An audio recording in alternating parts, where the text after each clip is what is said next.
Hello guys, welcome to the another video of the front-end web development series. In this video we will look at the HTML div tags, BR tags, which is a break tag, and we'll look at HTML forms, tables, and let's start. So this is what so far we have created. We have this heading and this paragraph and this centered image.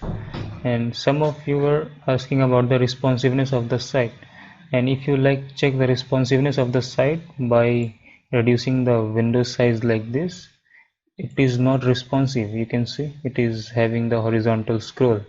It should not happen.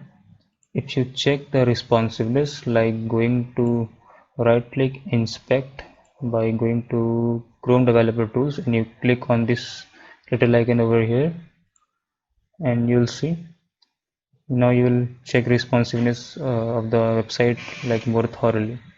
If you reduce the width of the page, you can see it's responsive now. We don't have any horizontal scrolls, so it is responsive. So there is no problem about responsiveness, and it should be too. I mean, if you look at the image tag, we only have this height attribute. We don't have width, so image is actually adjusting the width automatically.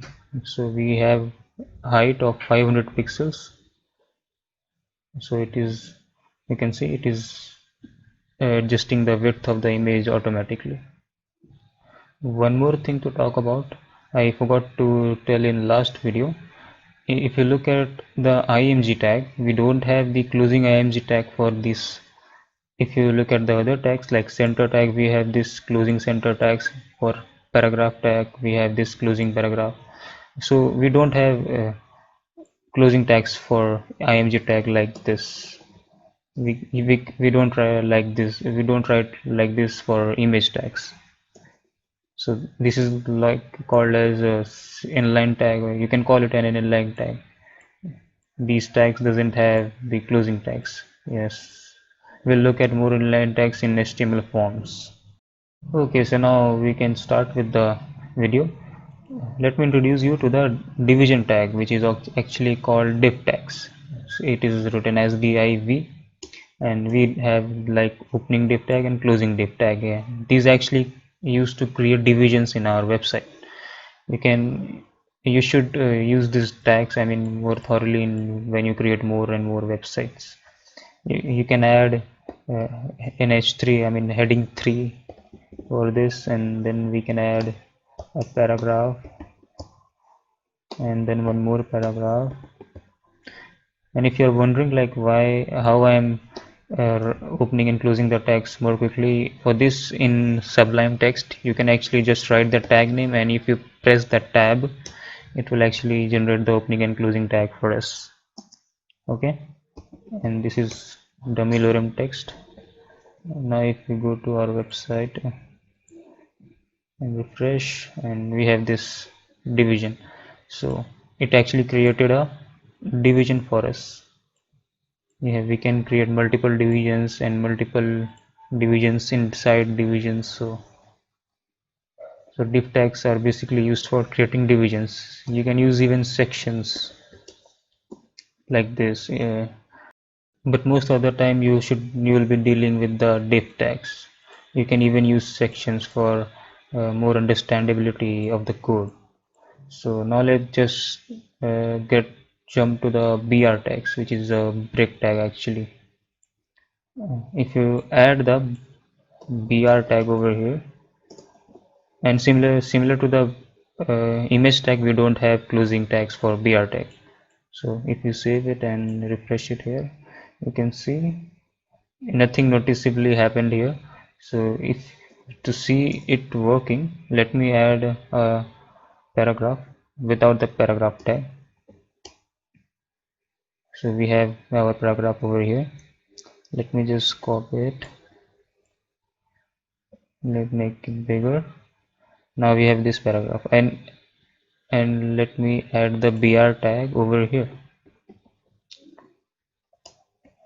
As you see, it actually changes the line.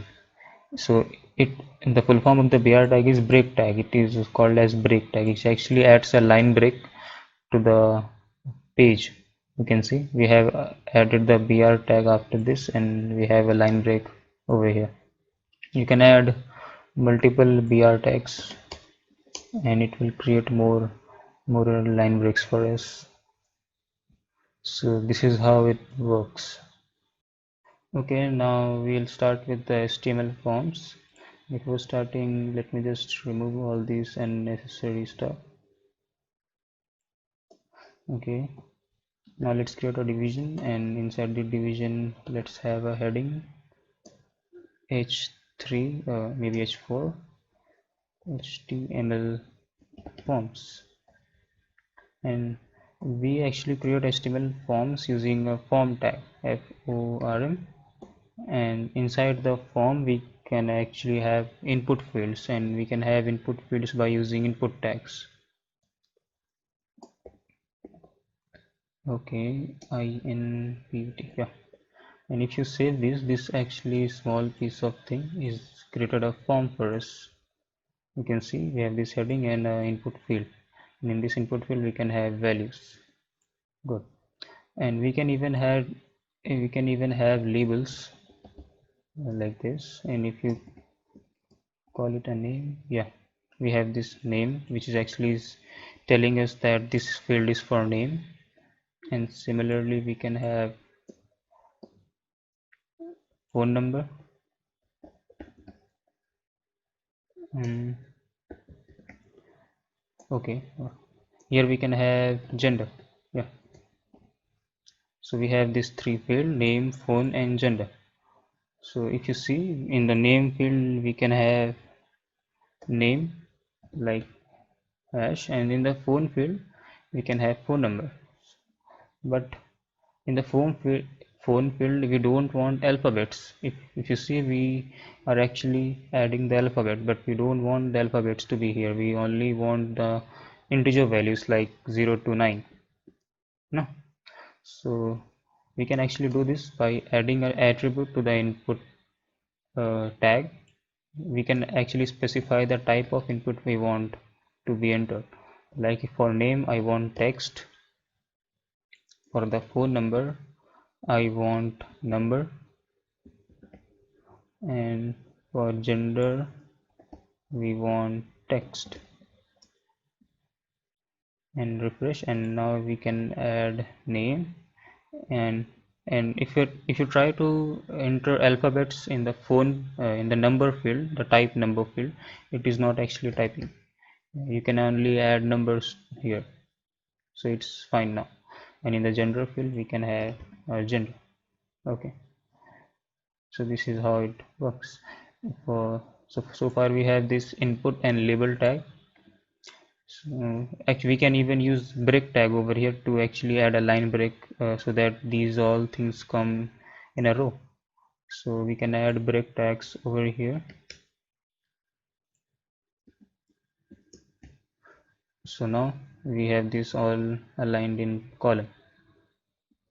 Now if you notice in the gender, uh, the gender is only limited to like male, female, and others. So so you don't want any other garbage value to get entered from the user, like maybe name again or something else. So it's not like you're gonna write everything correctly. So for in these cases we have our radio buttons. We can have radio buttons like input type radio, and if you save and refresh, added a radio button for us. And after this radio we can actually write male, and one more radio button for female. And we can also have others. You can see it's working. But yeah, here you can see we don't want the multiple select for the gender field. We want only one field to get selected at a time. To fix this we can actually add a attribute, name attribute, and we should add the similar values to all the radio fields. Like name equal to gender, name equal to gender,